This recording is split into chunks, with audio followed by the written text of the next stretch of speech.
the sports you do and don't know, both within and surrounding Baltimore. Don't ask him about preseason games, oh no.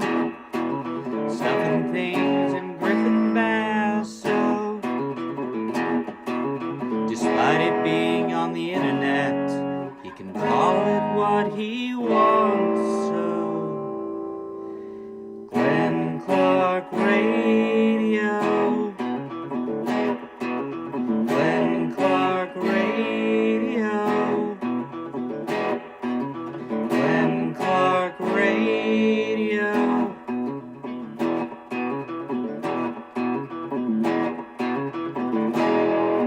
Duke sucks. Messiah, the runners, and Cowser sends a fly ball to deep left. Benintendi will watch it fly. For the second straight game, Colton Cowser goes out to the opposite field, and his 3-run home run puts the Orioles on top 4-1. Come on now, Milkman. Give me that Weaver.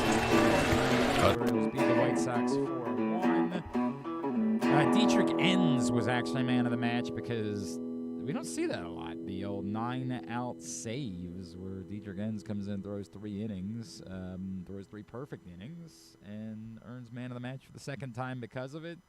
I assumed it was going to be Colton Cowser. He didn't really have a great game as much as he just had one really big swing. I think he struck out twice last night. For him, that is a good game. Yeah, and fair. I get it.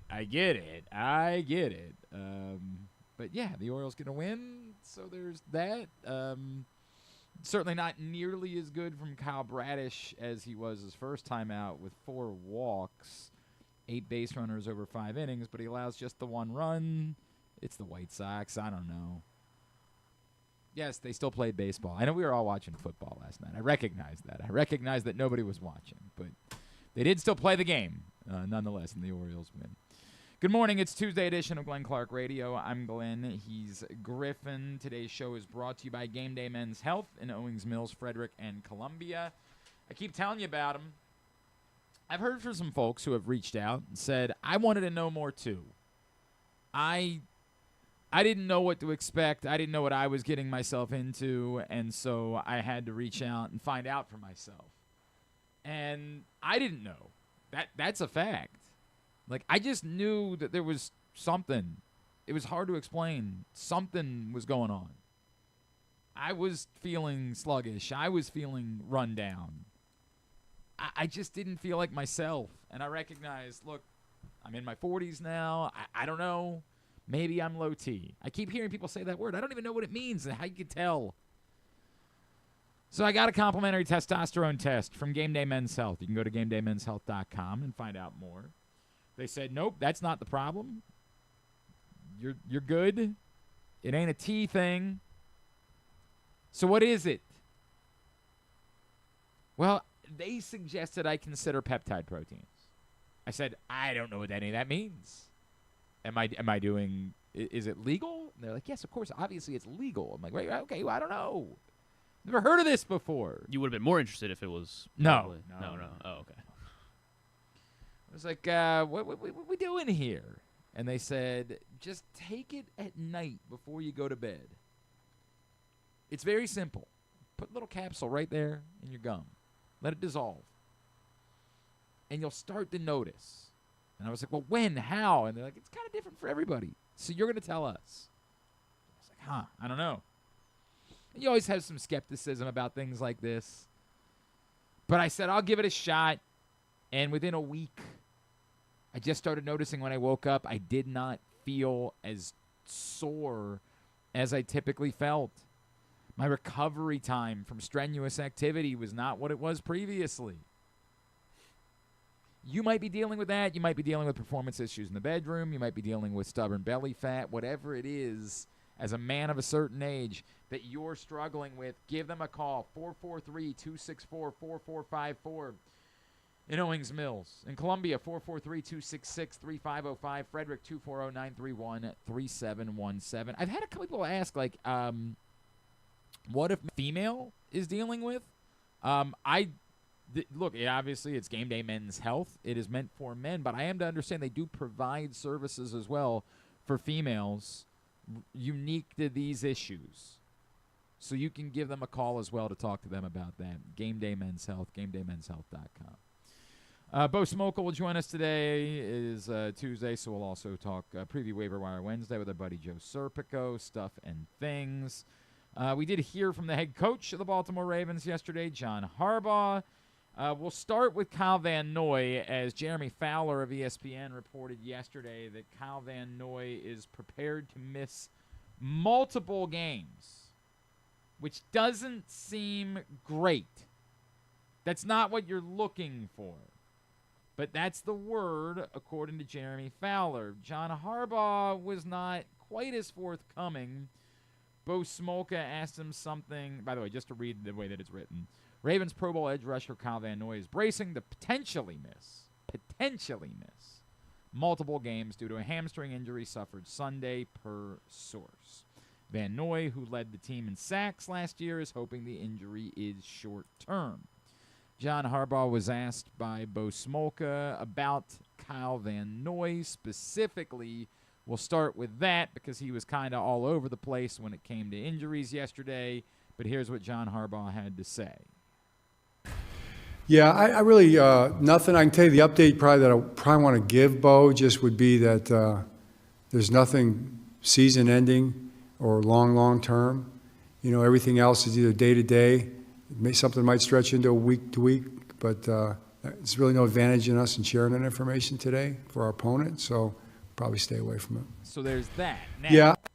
Later on, John Harbaugh was asked about Pat Ricard.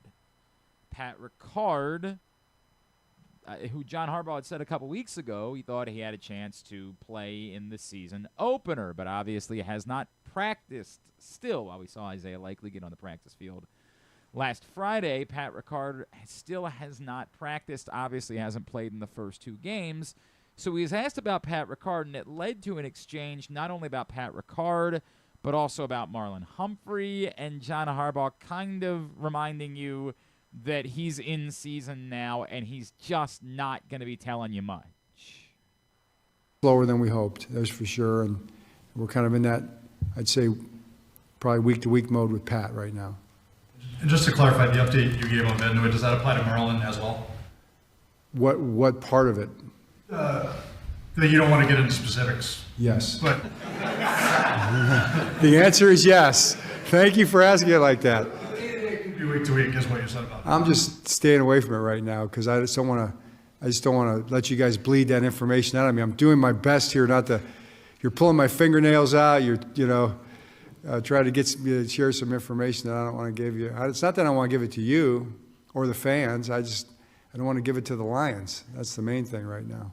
If a guy that's what you need to know from that, and that's just the reality. The reality is, John Harbaugh's not going to tell you. I think, based on Jeremy Fowler's report yesterday, that we can assume Kyle Van Noy is going to miss probably at least Monday night. Potentially more than that. This is always the case. Sometimes we think that someone's hiding information from us, and John Harbaugh openly might be. But sometimes it really is more a case of just, this is how injuries work. We don't know. We know there's an injury. We know he can't practice tomorrow, but we don't really know anything more than that, and everybody's kind of different in their recovery time from injuries. Certain injuries, particularly serious ones, you kind of know. When it's not a serious injury, and with Kyle Van Noy, we're talking about a hamstring, there's very few things that are more fickle than hamstring injuries. Especially for a guy that's, in his mid-30s. Correct. And even Marlon Humphrey with a groin and hamstring injuries are very much a case of, like, how limited are you? There is no definition to it. So even to Jeremy Fowler's report, right now it might feel like, there is no way. There is just no way. But maybe next week, the pain is not as significant. You're not as limited. you have more range of movement, and you say, maybe I could give it a shot for week 4. I guess that would be the Chiefs, right? That's the Chiefs game? Yes. So that's kind of the deal here, where it's easy for us to scream, and John Harbaugh is always trying to hide, and he's always lying about injuries. One, he's kind of openly telling you that. Like, far be it for me to defend, but this is one of the things I will defend, right? Like, we want to know. Of course we want to know. And they have to put out an injury report, and they'll put out an injury report. And I know that I sound like John Harbaugh when I say that, but this, admittedly, is kind of why I stopped going. Because they're not going to tell you. If they don't have to. If it's not obvious, then they're not going to tell you. I think we can read into the idea that Kyle Van Noy's probably not going to play on Monday night. But I get it. John Harbaugh doesn't want to make that clear to the Lions. I understand. Of all the things we're going to fight with John Harbaugh about, this is going to be very low on my list. He doesn't want to announce to the Detroit Lions, you don't have to worry about Kyle Van Noy. He wants them to think that there's a chance. And somebody might, this is where we get into like a weird place. Is that really going to be the difference in whether or not you win or lose? No, of course not. Might be. No. Lions got to spend an extra. Kyle Van Noy not playing might be the difference. That's possible. But I also understand. This really is kind of like a betting thing where we think we're entitled to a certain amount of information. And this is we've talked about this before. This is an awkward world where like the NFL now walks hand in hand with fantasy and betting. And like fantasy is kind of what allowed the NFL to become the most predominant sport in America and the most predominant sports league in the world, is because fantasy football was so easy. It made gambling accessible to everyone at a time where gambling was illegal. So it created this sort of legal form of gambling that was much easier to do than any other fantasy sport. And so the NFL recognized that and wanted everybody to be a bit more forthcoming about injuries because they understood that this was the thing that was driving the wild popularity of the league. It was smart for the NFL. But without, I don't know, forcing like the trainers, like there to be cameras in the trainer's room so that some independent source can be watching. Come on, man. There's always going to be gamesmanship to this. Might be on something. I don't think they're going to do that. I'm pretty sure I know we joke about HIPAA frequently, but like I'm pretty sure there does become like a HIPAA conversation in there at some point. So it is what it is. I get it. We want to know because we don't know if Kyle Van Noy is going to play. It also, for conversation purposes, like should they consider signing someone if it's going to be multiple games? I don't even know who's out there to be signed. Jadeveon Clowney was the guy we were all talking about. There was somebody else that was brought up in conversation this week, and I've already forgotten who it was, and I was just like, that doesn't do anything for me. It looks like they're going to be without Kyle Van Noy, which probably means, to the point, they're going to need David Ajabo to be active and be helpful. They're going to need Odafe Owe to be more impactful. They're definitely going to need more from Mike Green and Tavius Robinson. That's what it's going to mean. So we'll talk more about it with Bo here in a minute. But of all the things that we can fight about or quarrel with when it comes to John Harbaugh, this is not one of them for me. Like, I do get it. One thing we didn't really talk about yesterday because we were talking about the game was this, out of nowhere report on Sunday morning from Adam Schefter that apparently the Ravens intended to draft Shedeur Sanders in the 5th round. And Shedeur Sanders said, don't do that. Because I guess he had gotten wind of the Browns having interest, and the Browns presented to him or to his family a better chance of getting on the field. Whether that's true or not, I have no idea. John Harbaugh was asked yesterday by Jerry Coleman about that report, and this is what John Harbaugh had to say.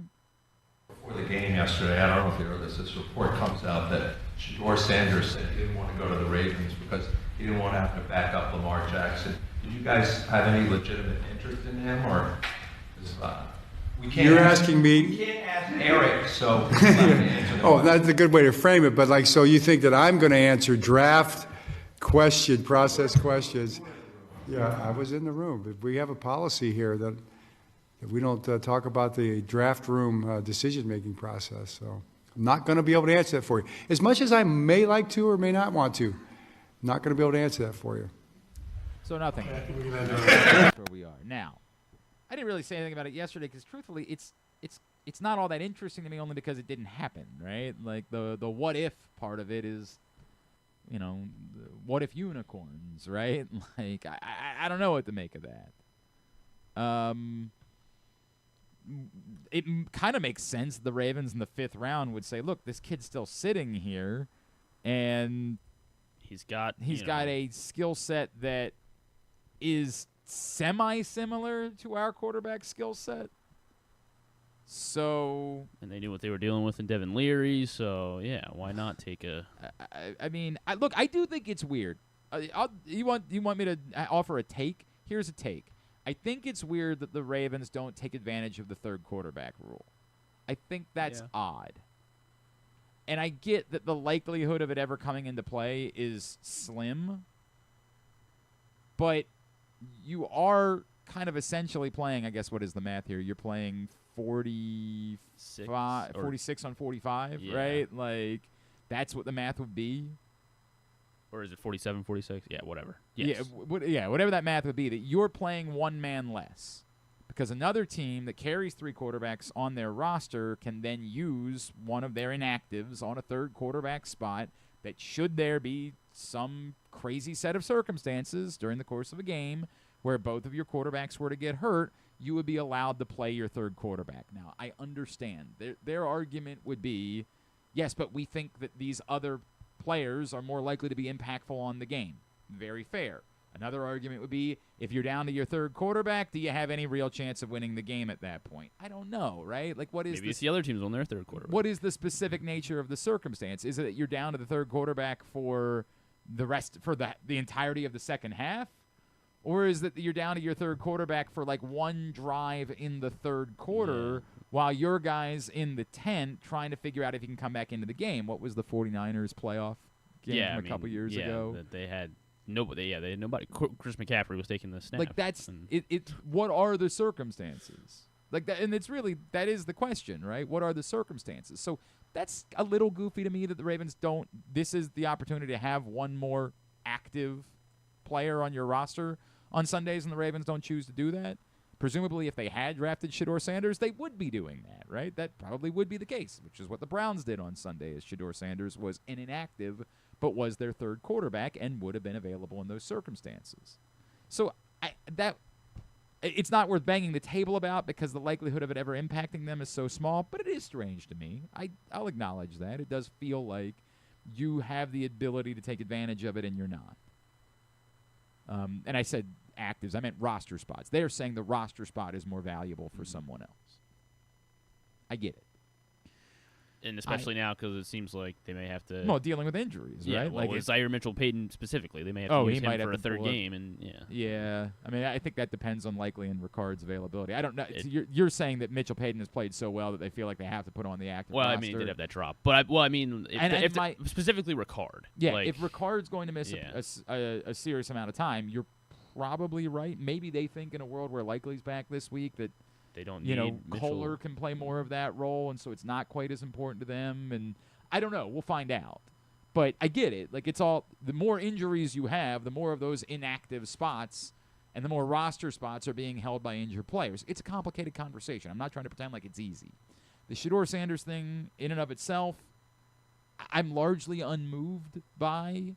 A lot of other people care about the Shedeur Sanders side of it. Like, would he have been better off just not being with a horrendous organization, being in an actual professional organization, being around someone like Lamar Jackson every day, someone who had to prove his doubters wrong? Are you better off behind Joe Flacco or Lamar Jackson? That's a great point. The 2 greatest quarterbacks of all time. That is. I don't know the answer to any of this. I know if it was Shedeur's or Dion's or whoever in his representative group, if their thought process was there isn't that you could win a quarterback competition in Cleveland at some point, where you're not going to be winning a quarterback competition in Baltimore, I understand that thought process. I do. I get it.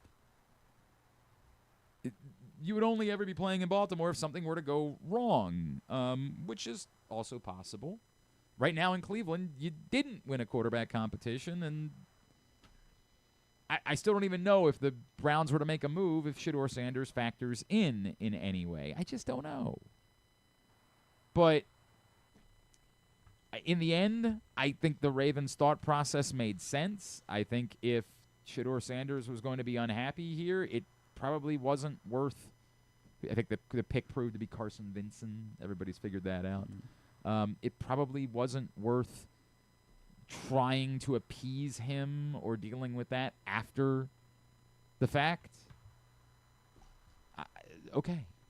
I really don't care all that much about the topic, to be honest with you. I don't think it makes much of a difference one way or the other. If in 5 years Shedeur Sanders has, become a really high-level NFL quarterback and for some reason Lamar Jackson falls off the face of the planet, then maybe we'll revisit it at that point.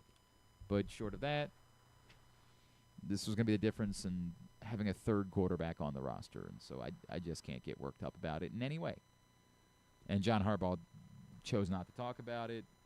I don't think Adam Schefter simply made up that report. I think it was given to him. Are we sure? Ahead of this week. All right, today's show is also brought to you by Live Casino and Hotel, the best place to watch all of the big events. Every football Sunday, every big fight night, it's always sports and social inside Live Casino and Hotel. 100-foot media wall. Incredible atmosphere. If you've never been there, it really is electric. Everybody's into it. They have stuff riding on the games. You have fans of different teams that are in. Like this Sunday, for example, Ravens aren't playing. Just a fun way to spend the day, watching football inside sports and social. All the fans, the various teams, you're just steps away from the FanDuel Sportsbook.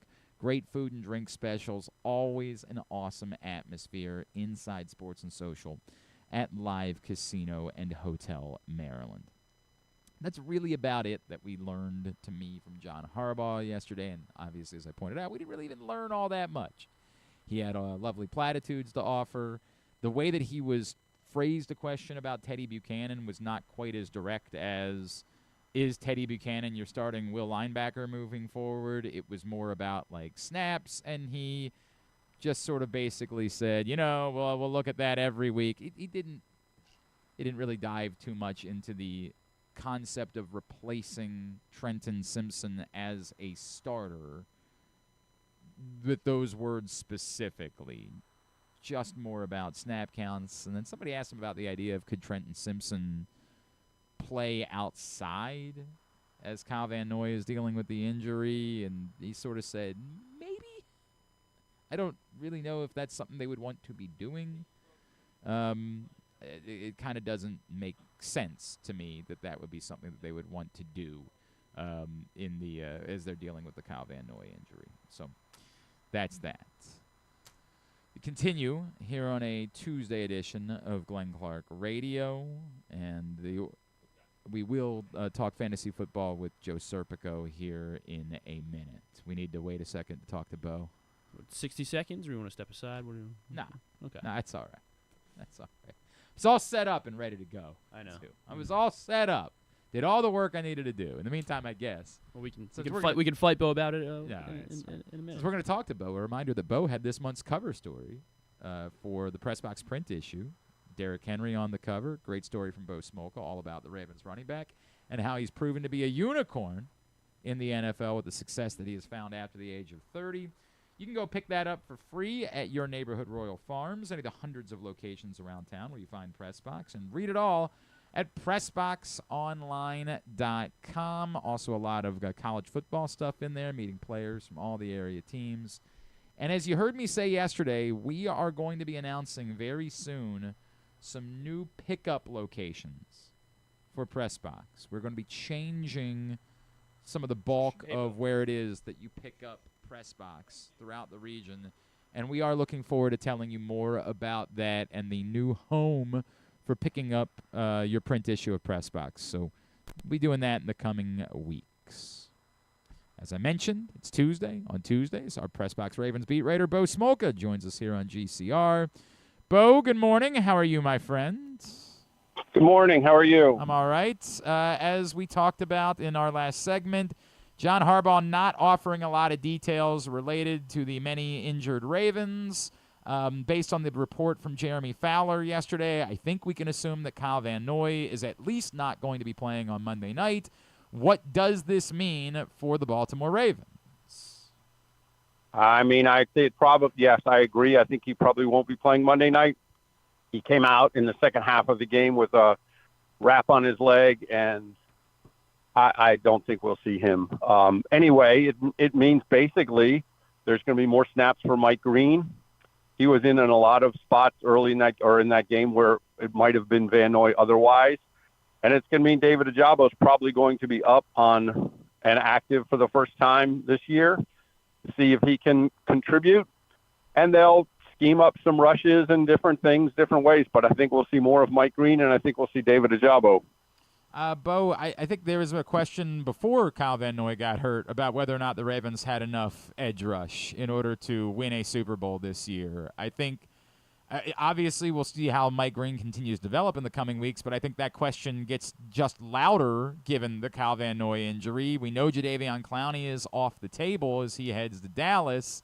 I have no doubt that right now the Ravens are going to continue to look internally, but as we start to move towards the trade deadline, do you think that conversation perhaps gets louder in the coming weeks? I mean, maybe, and it'll probably depend on what they feel is the prognosis for Van Noy. And let's face it, I mean, a hamstring injury for him at his age is probably not going to be a thing that's going to be easy to rush back from. And so, yeah, it's definitely a possibility.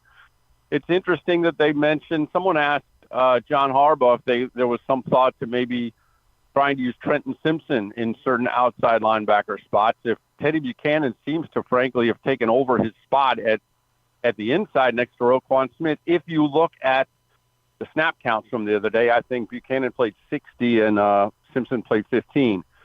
And he said, yeah, maybe there's some spots where he could be in that Sam linebacker spot. It's not quite like I don't see him being quite like a Malik Harrison complete hybrid kind of guy, but he's a guy they might look to in that situation. Probably too small to play some of the defensive end spots that Van Noy would fill in at times. But it's a good point. And, yeah, the trade deadline, and, Eric Akos will always have a list of potential players. But as I said to you last week, if guys are available right now, they're available for a reason. It tends to be. And you're not going to find a huge value now. Having said that, they got Kyle Van Noy in September of that year, and they can't believe how much they've gotten from him since they got him at that time. But to your point, I think the trade deadline might be something, that they have to get a better sense of who they are and what they need when they get to that point.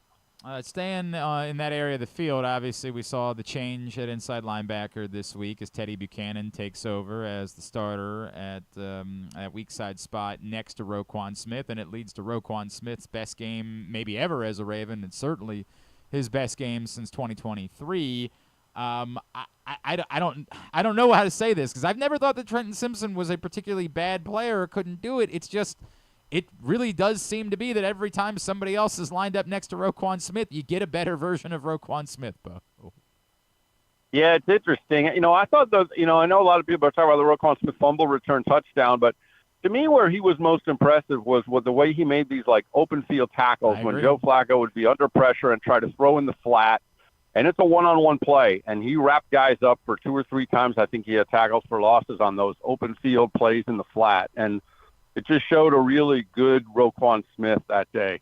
So it is interesting that, whether it was because Buchanan was next to him and not Simpson, I haven't looked back at the game enough to watch that, but it is true that he had a very strong game with Buchanan next to him.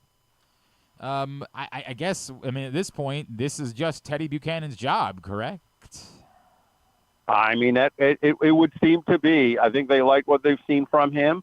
They'll say they'll compete, and they'll probably spell Simpson in there sometimes. But, you say one thing, but once it's on results or, what shows up. And they put Buchanan on the field 60 times last game because they felt they were better with him on the field in that situation. So it would seem to be. I mean, I know when they drafted Buchanan, they liked his kind of acumen. He's a former, I think he was a quarterback early in high school or in high school. They say really reads the game well. So I think he thinks the way a quarterback thinks, and I think that helps him anticipate, and they like his athleticism. So all of those things factor in, how quickly he moves side to side, how quickly he gets downhill, how physical he is. So I think there's a lot that they like about him. He's a neat story too, right? He had been at UC Davis 2 years ago, and I talked to him after the game this week. And I said, what has this all been like for you? He goes, I'll be honest, 2 years ago, I'm sitting there playing for UC Davis. I don't know what my future is. And now here he is a year at Cal and drafted, and now here he is competing and maybe having won a starting inside linebacker spot. It's really something. You're right. It is an incredible story. Bo Smolka is with us here on GCR. Bo, the Ravens have scored 81 points through 2 weeks, so they don't have a problem with the fact that Mark Andrews hasn't been involved whatsoever. And I know that they did try to go to him in the end zone. He just wasn't able to hold on to the ball. But what do you make of it? I think I've heard a couple arguments that this is just the nature of they have so many options that sometimes it's not going to be a certain person. That Zay Flowers perhaps has become the new go-to for Lamar Jackson, and that's just the way it's going to be moving forward. I know John Harbaugh mentioned yesterday that Mark Andrews got off to a slow start last year.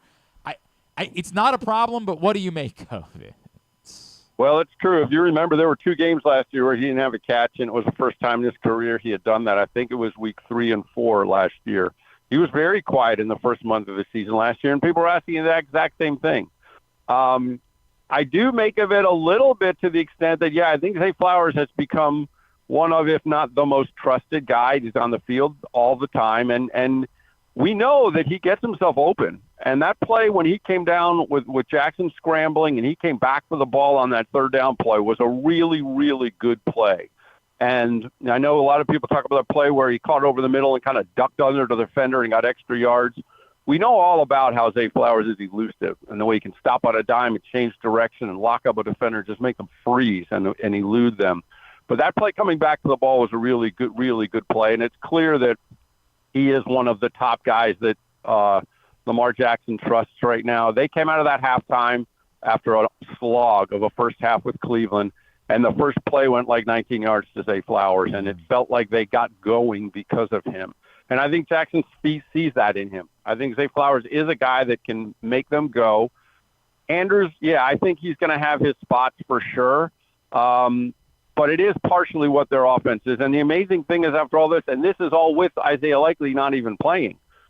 So that's also interesting. I mean, they do have a lot of different targets. They do have a lot of different weapons. And as long as they're winning, I think that's fine. Teams always, or people always fear players are going to get upset if they're not getting the ball enough. If they're winning always takes care of that. If things go sideways, that would be interesting. But I do think that they generally, and the players have talked all year about being unselfish. They understand they have all these different players and they have all these different weapons. And they absolutely make themselves harder to defend if now you really do have to worry about Tez Walker being someone that can score and someone that Lamar Jackson can legitimately count on throwing to, which he can. He had a really good camp for a long stretch. So it's interesting. DeAndre Hopkins has hardly had any role at all, but when he's made a play, he's made huge plays. And that's probably the role he's going to continue to have. He's never going to be a 60, 70 snap guy with this team, but he's a handful whenever he's out there. So they like what they have. The distribution has been very interesting so far. But I do think it will be week to week, and I absolutely think Mark Andrews will be involved. Yeah, I get that sense as well at some point. I don't know for fantasy football owners if that helps, but for the Ravens, again, not an issue to be as deep as they are at pass catcher, and it's for sure the deepest they've ever been. Bo, now that they turn and they start looking to the Detroit Lions, I know that the Eagles did end up getting a win over them last year, but the Lamar Jackson versus the NFC thing has been just so crazy to me because I know that we always say, hey, well, they just don't see him as much, so when they see him, they're kind of not as prepared for him as maybe AFC teams are. And Lamar Jackson clearly has a lot of success against AFC teams too. Let's not pretend like anybody has Lamar Jackson's number, but I don't know. I'm very bullish about Lamar Jackson versus the NFC, and it just feels like there's too much evidence to be dismissive of it or to think it's just an anomaly that the Ravens, since Lamar Jackson has been the quarterback, have been as dominant against NFC teams as they've been. No, I think there has to be something to it. When you don't see it that often, there's just, I've said before, he's such a tricky guy to defend. And even if you do see him, he's a tricky guy to defend. Well, the way there's no preparing for the way he'll improvise. That's one thing. And that goes AFC or NFC. It doesn't matter. But I mean, when the play breaks down and he creates something, you could practice all week and you're not going to practice that. When Detroit came here a couple of years ago, I remember they got run out of the building. I'm sure the Lions that are still on that roster remember that.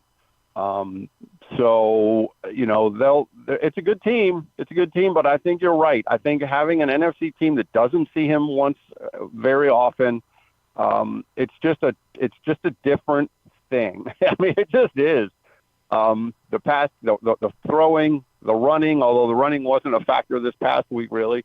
But it's just so dangerous. And so, yeah, it's a maddening offense to try to prepare for, especially if it's different than pretty much anything else you usually see. But nobody really, talked about it a whole lot after the game because unlike last week when the decision was notable in the outcome of the game, it really had no bearing whatsoever. But I'm very confused by what they were doing around the 2-minute warning of the first half on Sunday, and not even that they would try to line up to draw the Browns off sides, because I get that. It's that they had 50 seconds between that play. They got a play clock reset because of the confusion about whether or not Mark Andrews had got the first down on the previous play. They had plenty of time to try to do that and then use the 2-minute warning to recognize, hey, we didn't get it. That's fine. Let's go ahead and punt. Choosing to punt from their 8-yard line and accepting a 5-yard penalty is one of the crazier things. And I'm someone that wants the Ravens to be aggressive, and I would have even listened to them going for it in that spot. It's not that dissimilar to what they did on the road against the Chargers last year. I am really befuddled.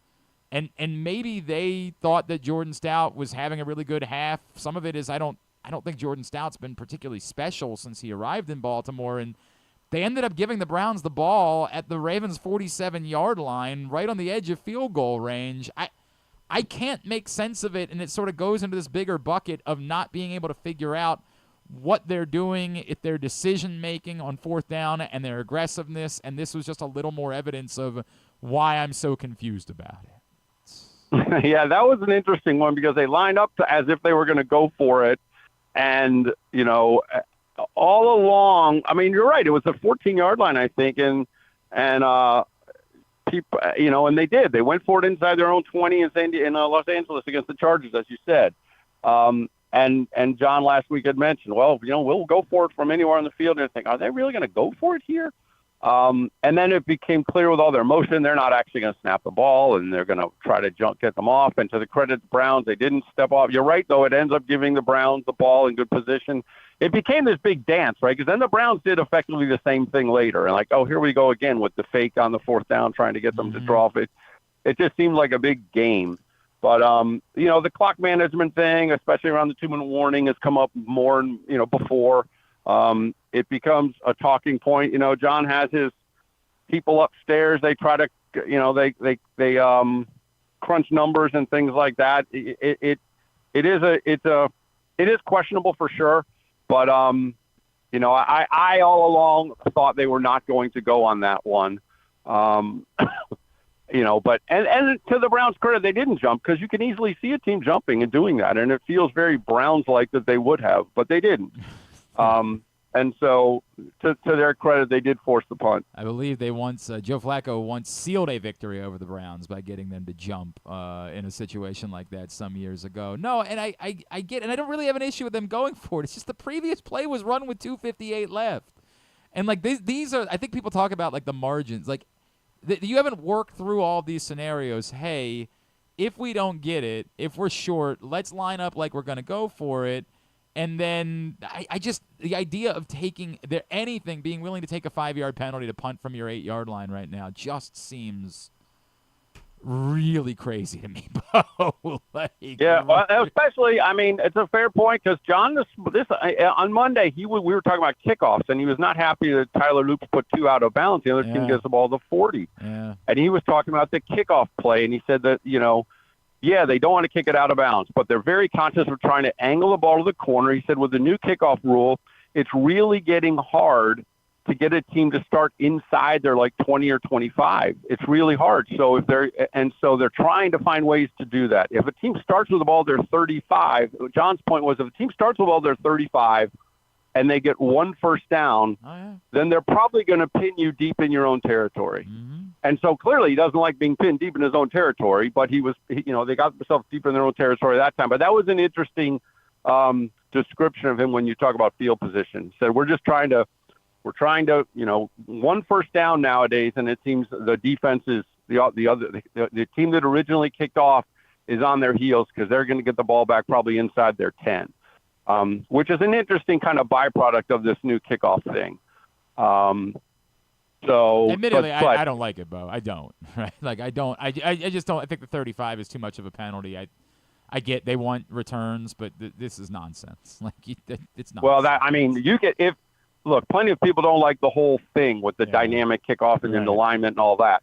It is clearly working for the league, though. They wanted more returns, and there are more returns. There's no doubt. Teams view it as a huge difference between the 30 and the 35. They do not want to give the ball to the 35. They're going to kick it. You're going to try to hold them in at the 28 or 32 or whatever it is.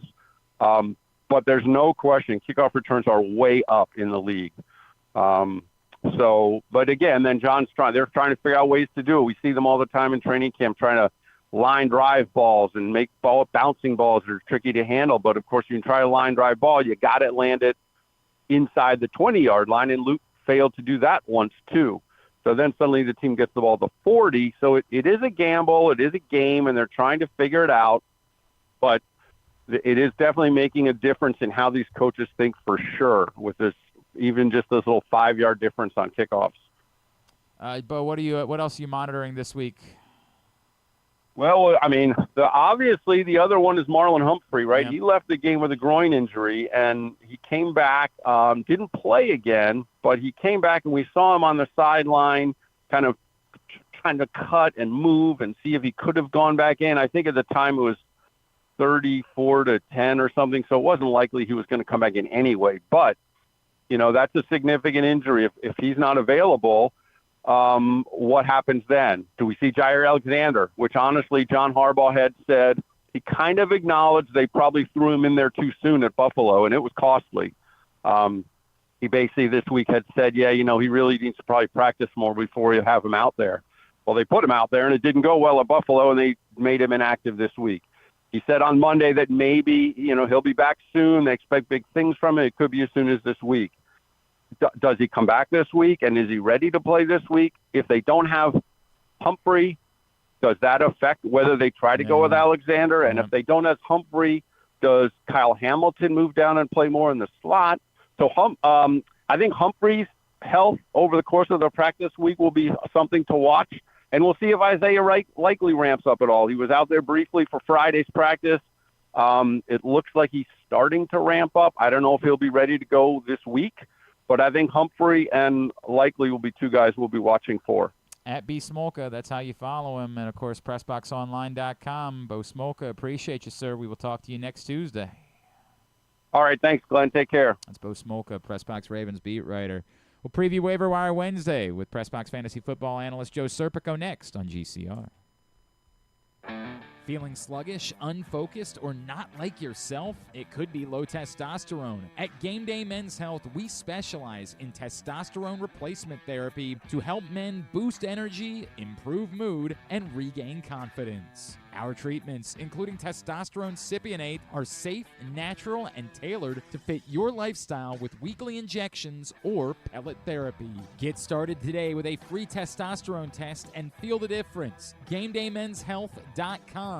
Game Day Men's Health, where men reclaim their game.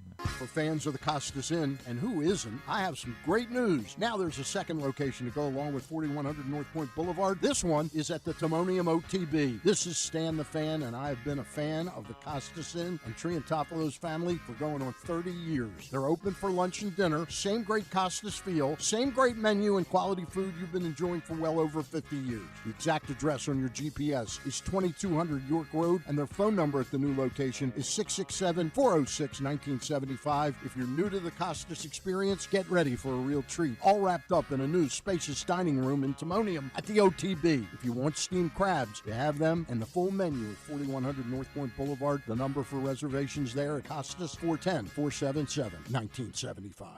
Gambling can be a fun and entertaining experience, but there are risks involved. If you're planning on betting on the game at the casino or on your phone or computer, know your limit, stay within it. Set a budget and a time to stop. Remember, gambling isn't a financial solution, and it doesn't mix well with alcohol or drugs. Know the risks and have a plan before you begin gambling.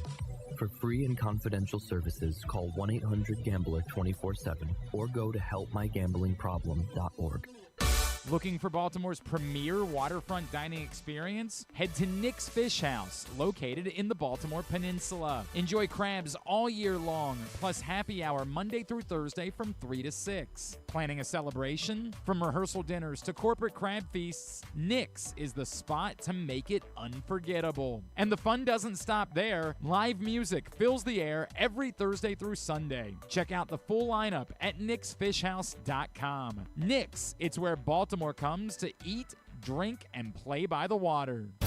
Game day gets even better at Live Casino. Score a live jersey on September 6th and bucket hat on September 27th. Plus, catch our big plays, big pays hot seats on select game days. When the home team scores, the prize pool doubles. And we'll give away a $50 sports and social gift card with every touchdown. Take it to the end zone at Live Casino.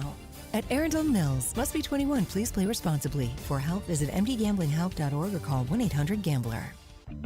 Make the most out of every day in your Toyota RAV4. Available in hybrid or gas-only models. A RAV4 can get you where you want to go in style. Check out buyatoyota.com for deals on new RAV4s from your local Toyota dealer today. Coming back in here with Glenn and the other guy, Garrett, whatever his name is. You know who they are. Back in here on GCRs, continue along on a Tuesday edition of the program.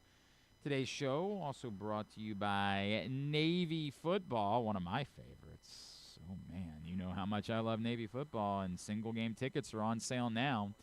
Don't miss the exciting home game schedule this year. It features exciting AAC matchups, including the Commander-in-Chief rival Air Force, Saturday, October 4th. Don't miss all of the exciting action in historic Annapolis at Navy Marine Corps Memorial Stadium. Get your tickets today at NavySports.com. Go Navy, beat Army. Every Tuesday, we preview Waiver Wire Wednesday, and a lot of quarterback injuries to talk about. Joining us now here on GCR, he is PressBox Fantasy Football Analyst Joe Serpico. Joe, good morning, sir. How are you?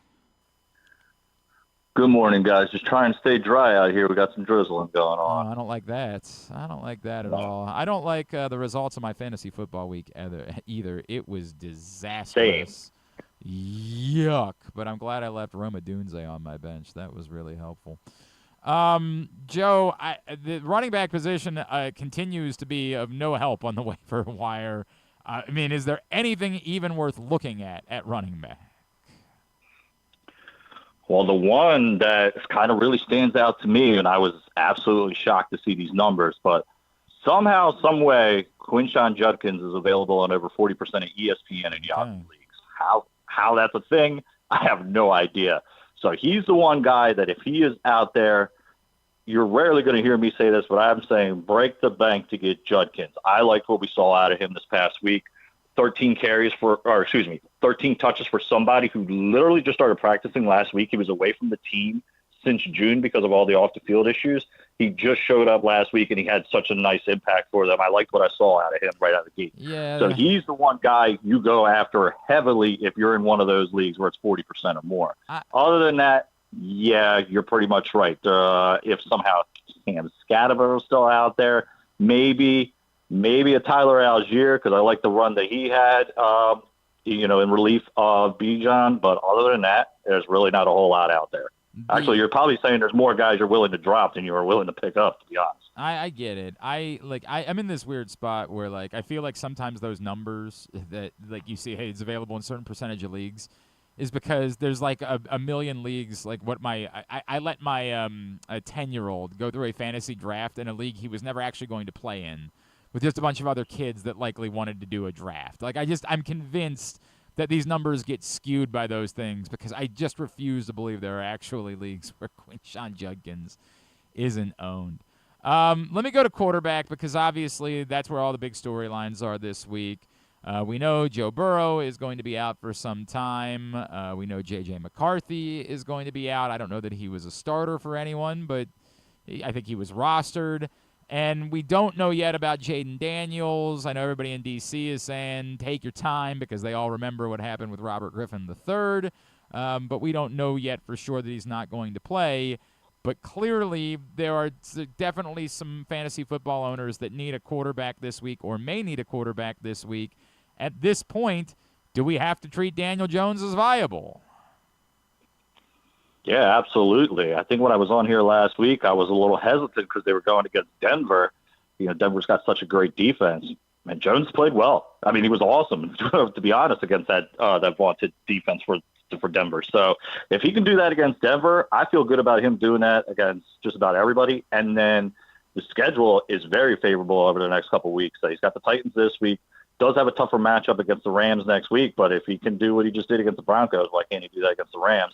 And then he follows that up with the Raiders and Cardinals, another two suspect defense. And the main thing being he's still getting it done as a rusher, too. That was always the thing that kind of carried him in the couple of years where he was fantasy relevant in New York. It looks to be back. And it just seems to be another one of those cases where, you get a guy out of New York and he seems to do well. Last year it was Sam Darnold. He got his opportunity. It looks like it's going to be Daniel Jones this year. And I'm going to have him ranked as my 12th quarterback this week just because of all the injuries with Fields, potentially being out, McCarthy also out. And you mentioned all the other guys there. I got Jones being a borderline starter this week against, again, the Titans defense is rather suspect as well. Yeah, and that in our Cockamamie League, my two quarterbacks, by the way, are Jaden Daniels and J.J. McCarthy.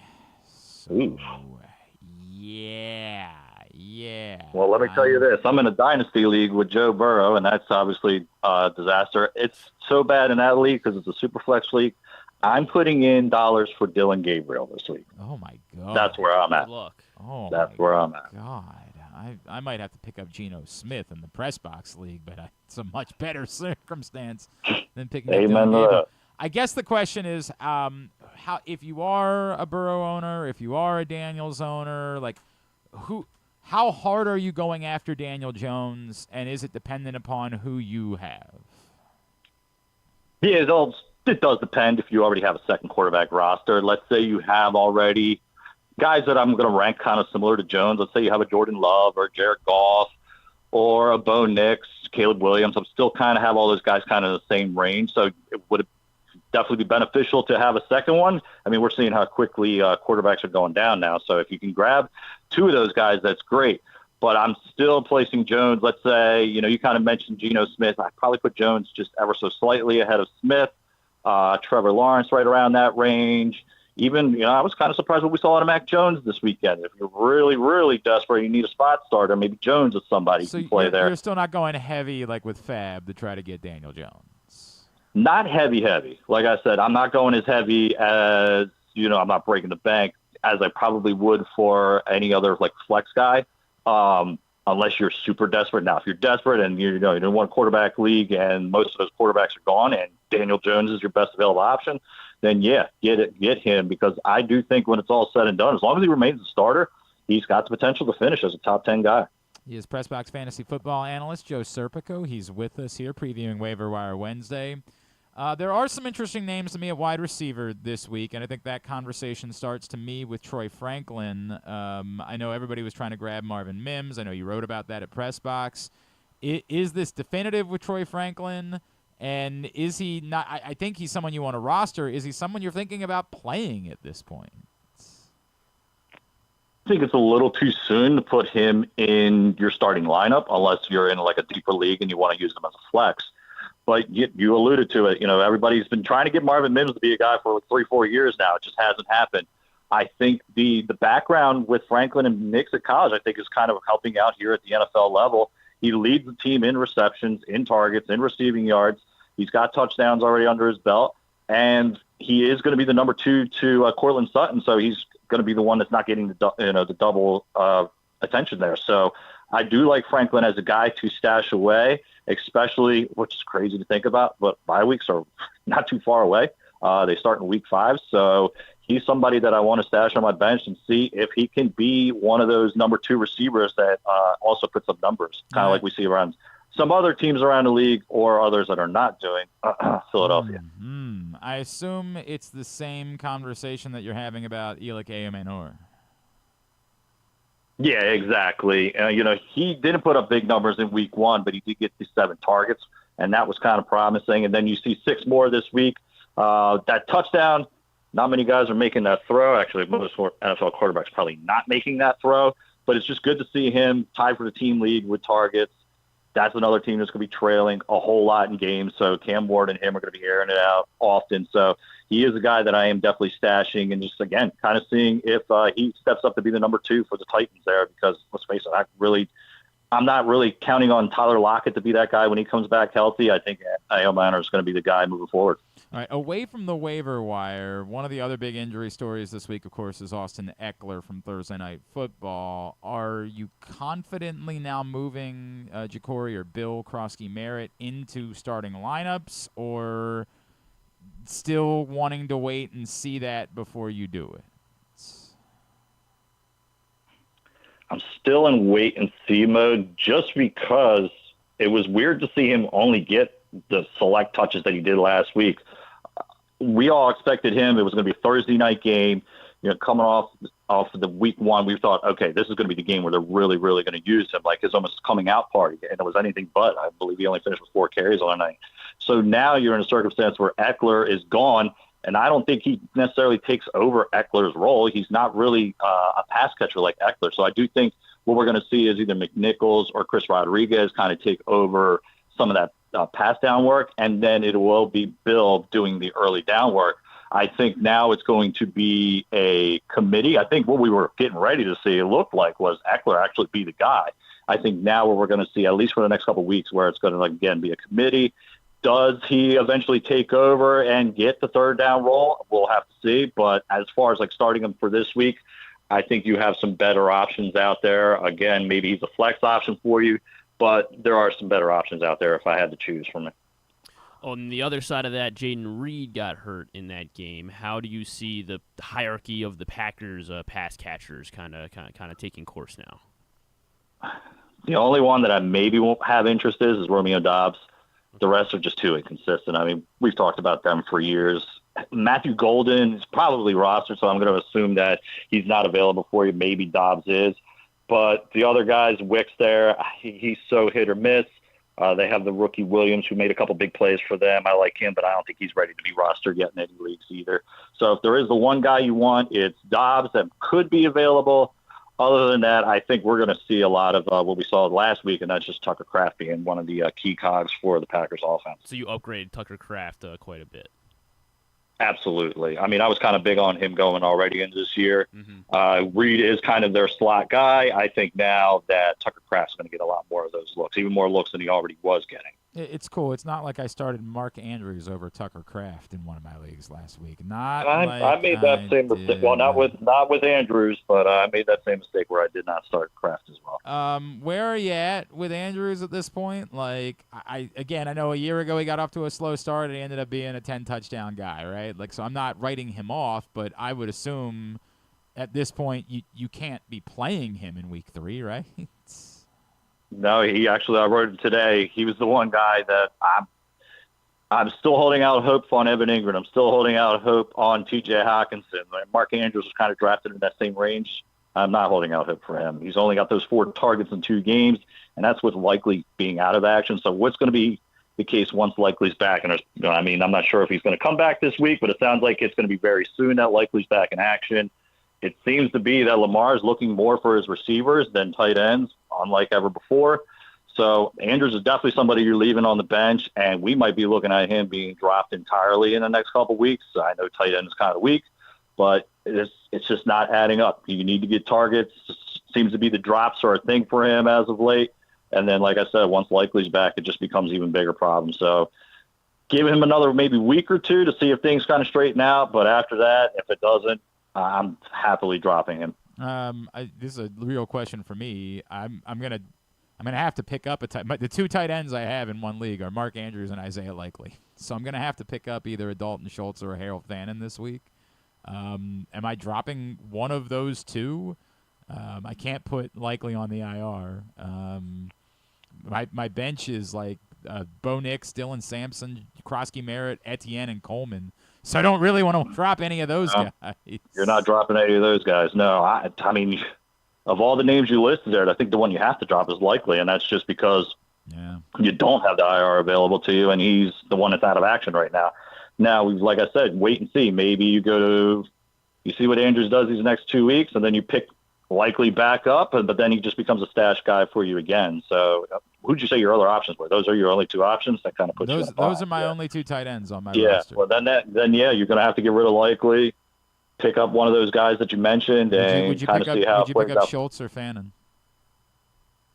I like what I've seen out of Fannin. I do too. I think that's something here to stay. I mentioned him last week. I do, unless Juwan Johnson's available for you. If he's there. No, unfortunately, he was not. I did look for Juwan Johnson. Okay, well then, if those are your options there, I'm definitely going with Fannin. I'm not too big about a second tight end, but it just seems like he's going to be a huge factor for them. So pick him up if you can. I know I really wanted him in Dynasty, but somebody outbid me on him. I gotta play that. I gotta play him. Anything else on your mind this week? Oh, sorry, Griffin's got it. Yeah, how much do you like Wan'Dale Robinson, or not at all? I'm kind of very interested in Wan'Dale Robinson, and not sure how hard I should go after him. Yeah, he's the other guy listed here, and Giants. I mean, we kind of saw a tale of two tales with them these past 2 weeks. 1 week Russell Wilson looks awful. The next week he is, the Russ that we saw many moons ago. I think that's what you're going to get. He's going to be a boomer bust guy. He's probably better suited for daily fantasy leagues than true fantasy leagues. But again, kind of like I mentioned with Franklin and Iamander, if he's going to be the number two, and for a team that's going to be throwing a lot, it's nice to stash those guys and kind of see how it plays out.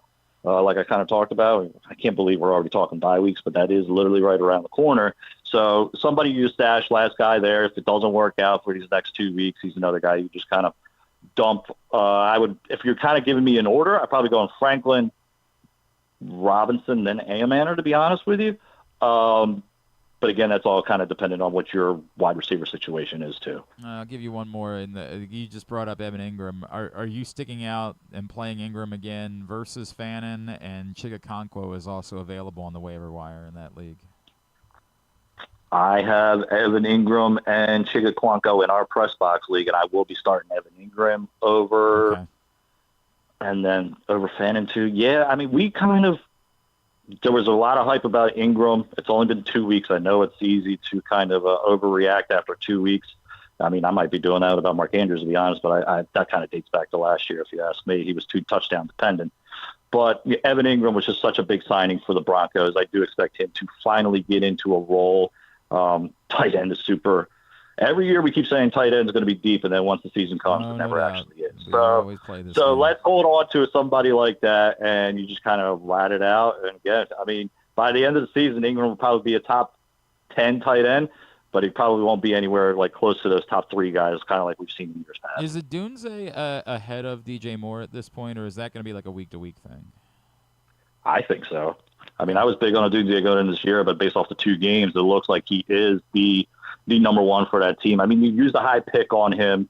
He is the prototypical receiver, as opposed to we kind of seen what they're doing with DJ Moore. They're using him more in like gadget plays and things like that. So I do think that Odunze is ultimately now, I think he is the number one, and he is definitely skyrocketing up in my rankings. I probably have him as a wide receiver 2 going into this week. And then what about the Kansas City backfield? How panicked are you about Pacheco at this point? Do you think that Kareem Hunt starts sliding in more? Like, where are you at there? I'm avoiding it at all costs if possible. I mean, if you have them, obviously, you're benching both guys. If you could somehow get rid of, especially Pacheco, I'm not happy what I'm seeing Pacheco at all. He was somebody I actually was kind of favorable about because the Chiefs should be closer to goal line often. He should punch it right in. But now it's been this timeshare for almost a year now. So I think that's going to continue.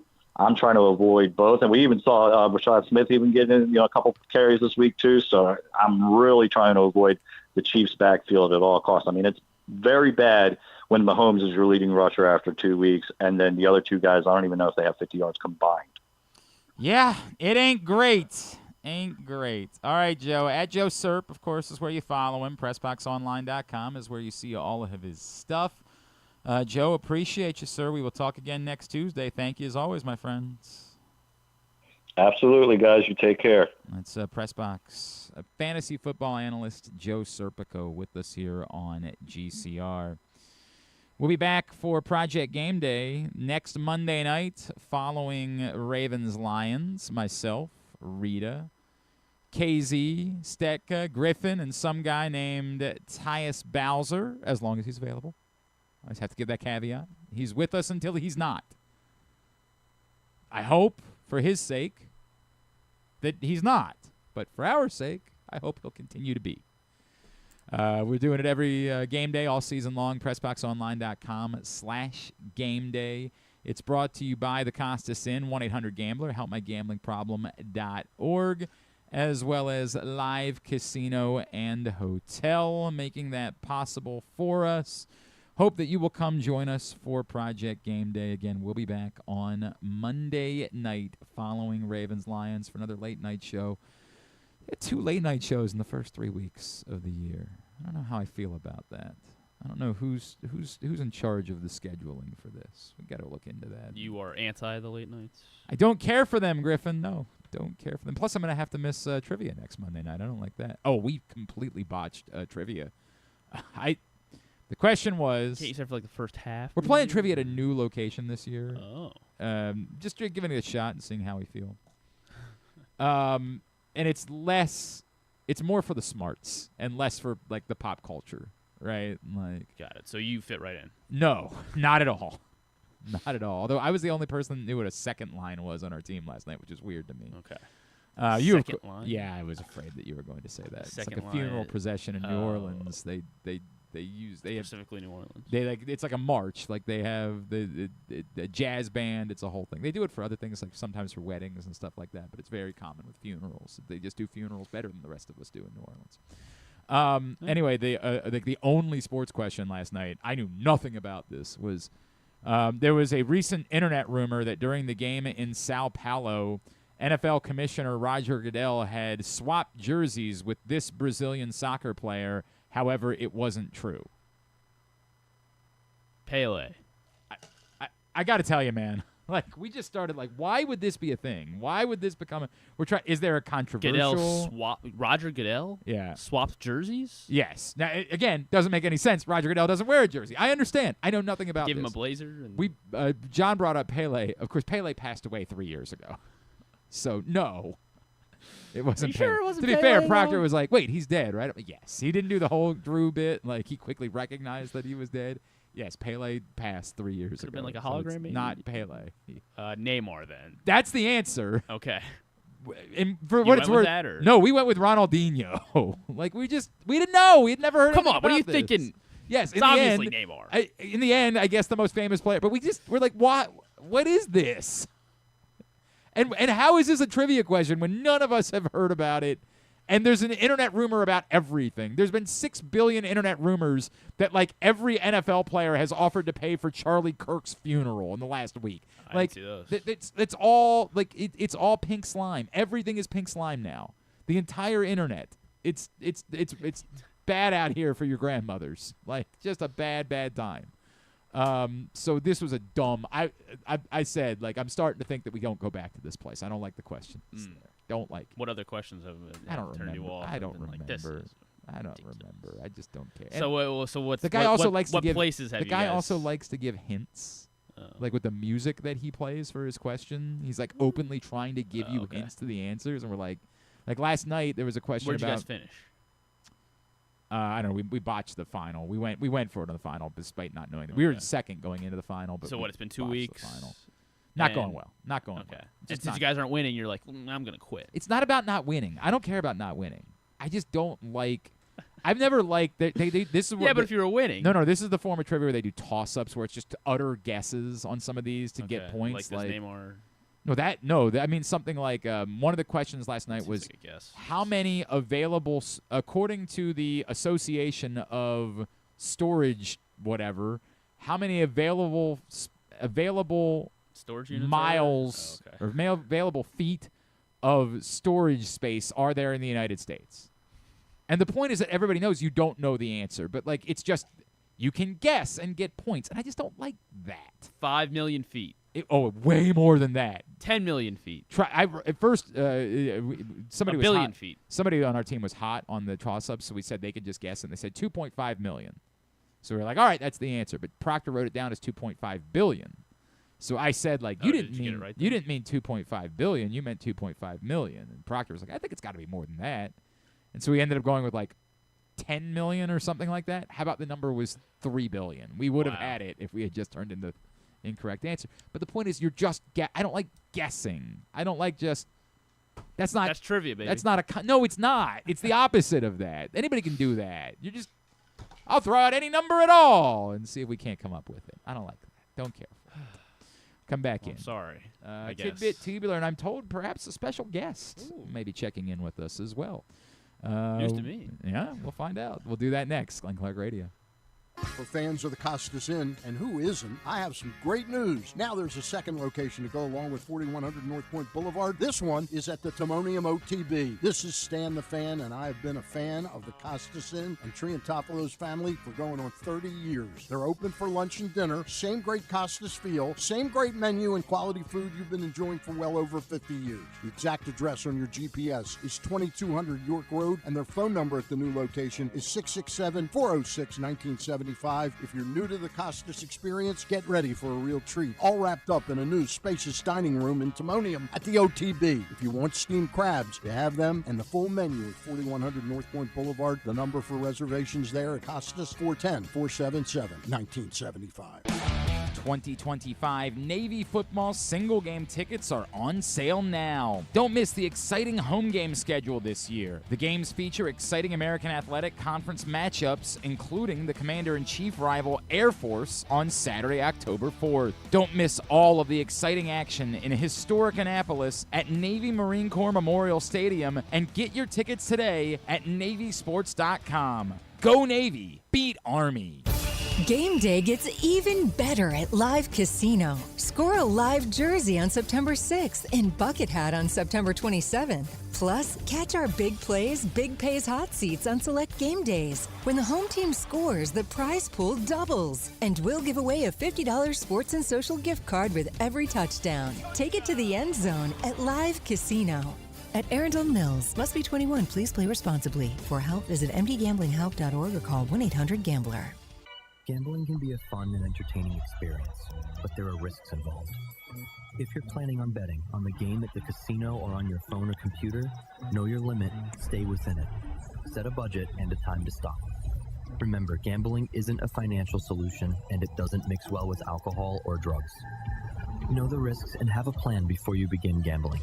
For free and confidential services, call 1-800-GAMBLER 24/7 or go to helpmygamblingproblem.org. The latest edition of PressBox is available now. On the cover, Bo Smolka profiles Ravens running back Derrick Henry and how the football legend has proven to be a unicorn at the position with the success that he's found after the age of 30. Also inside, Brandon Schwartzberg looks at Kobe Mayo's push to find rhythm at the big league level. And we mark the start of the college football season by meeting players from all 4 FBS and FCS programs throughout the state.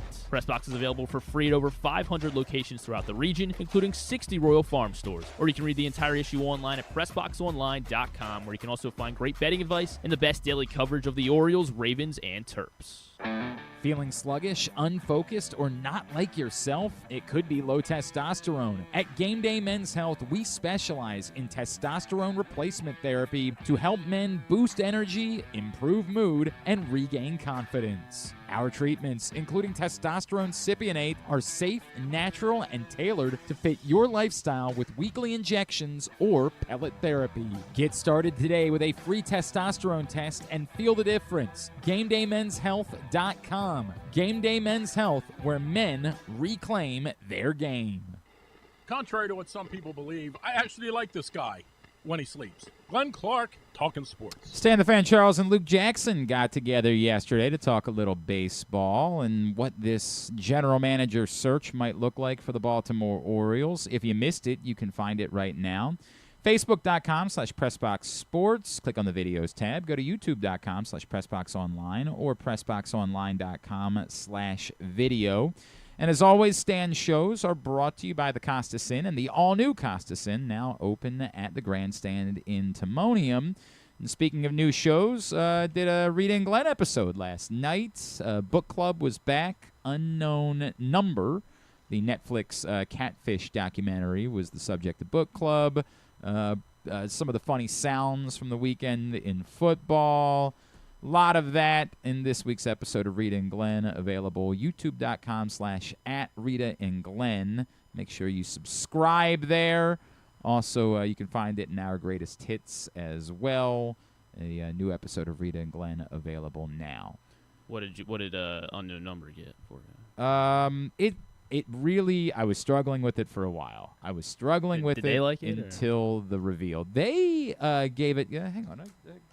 No, you got to go find out at Reading. Well, you think I'm giving away Reading Glenn content over here? Yeah. The hell, man. What are you doing?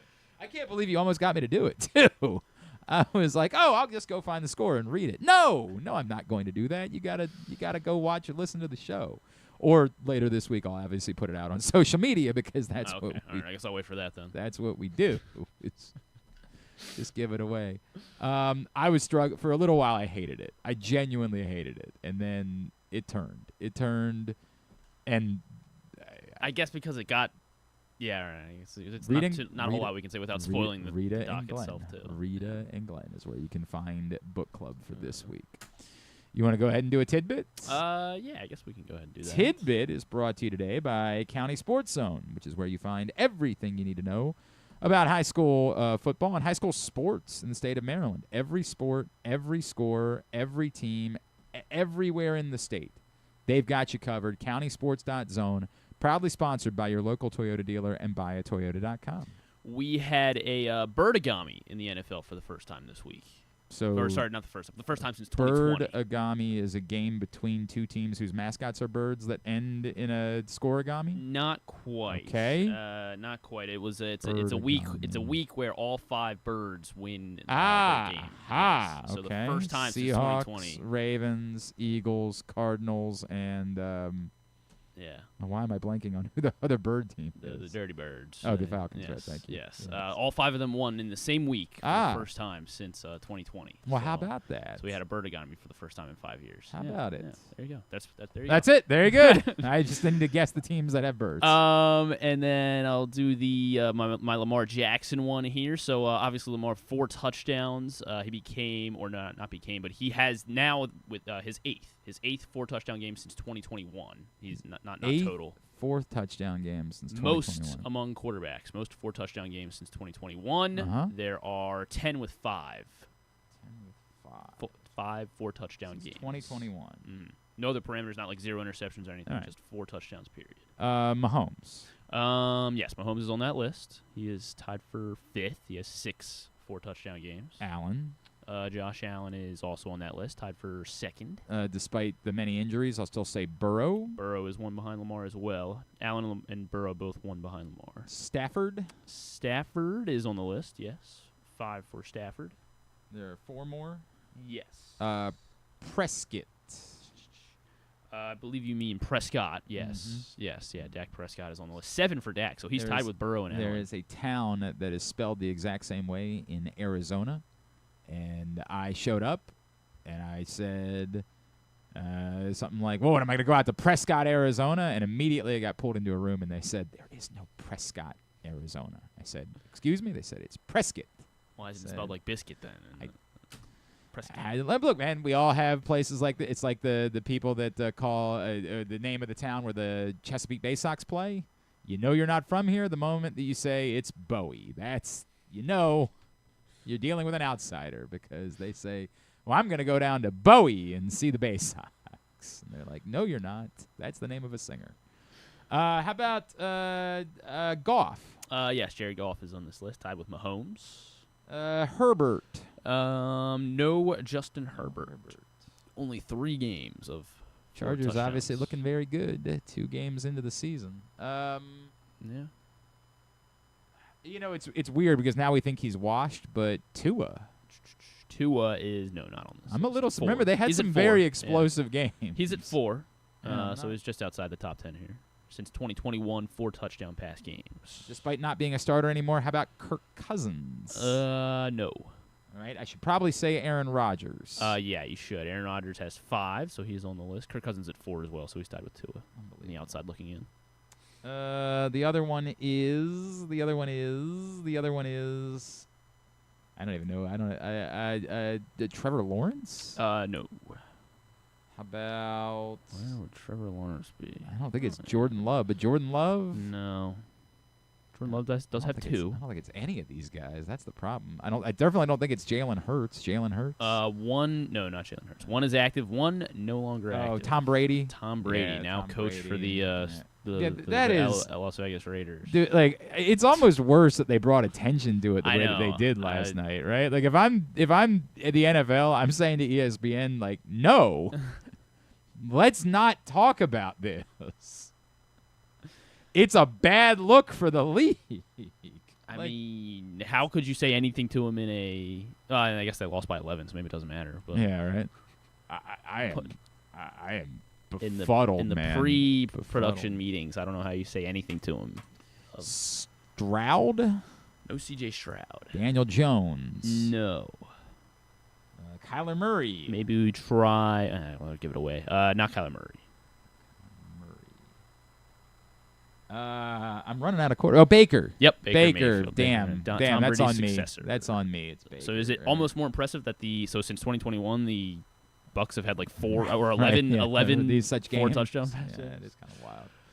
That is kind of wild. I guess Baker could have with the could have had some with somebody else, with with the Browns or with the year that he was in. Yeah, but I don't think he did with the Rams. Don't think he did. Yeah. Don't think he did. Or the Panthers. Pretty sure that wasn't the case. Yeah, you got to give that guy credit. Moxie, man. Like, that's the word that come up. I don't know how good Baker Mayfield is, but the dude's got moxie. There's no getting around that. That guy is a battler. And good win, obviously, for the Buccaneers last night. Come from behind in the closing seconds to beat the Texans. You didn't stay up late with me. You didn't miss a whole lot, although Justin Herbert just really looks good. Really looks good. The Chargers' defense really looks good, too, as they improve to 2-0 on the season as well. All right, let's get Tubular. Tubular is brought to you by the Maryland 5-Star. Get your tickets right now by going to maryland5star.us with the number 5, maryland5star.us. We are only just a couple of weeks away from the Maryland 5-Star, October 16th through 19th. We're officially at the 1-month mark from the 2025 Maryland 5-Star, the 5th edition of the Maryland 5-Star at Fair Hill in Cecil County. It is not only a world-class sporting event, it is also a celebration of fall here in the state of Maryland with the ponies, the Corgi Cup, the Food and Wine Festival, great shopping, and so much more. Again, maryland5star.us with the number 5 in order to get your tickets. Here's what's coming up tonight, totally tubular-wise. Orioles White Sox continue their series, 7:40 on Masson 2. Dean Kramer is on the mound against Shane Smith. WNBA playoffs continue tonight. Dream Fever, Game 2 at 7:30. Aces Storm, Game 2 at 9:30, both on ESPN. Everything else, you can go to glennclarkradio.com and find it there. Non-sports? High Potential, Season 2. I do. It's really weird. It's not a great show. You right? watched? How much of it have you watched? I watched the all entire of it. season. Okay. It's just an agreeable show. Obviously, I like... what's her name? Caitlin. Caitlin Olsen. Caitlin Olsen, thank you. I don't know why I was struggling with that one. Obviously, I like Caitlin Olsen. Who doesn't if you're a Sunny fan? And I even liked her. What was that other show she did for a little while on Fox that was a comedy that I liked? The Mick. I liked that. Oh, okay. Yeah, I don't remember that. It was funny. I mean, I remember that show. It was a funny show. It really was. It's a shame they didn't give it any longer. Attention to it. Yeah. This is not that. This is sort of a dumb drama, but I don't know. It's agreeable, so I'll watch it. Anything else worth pointing out? An episode of Early Murders. Oh, yeah. I haven't watched episode 1 yet. Dancing with the Stars, season 34. Oh, with Topanga. Topanga's on Dancing with the Stars this season. I didn't see that. Okay. That is important. You are right about that.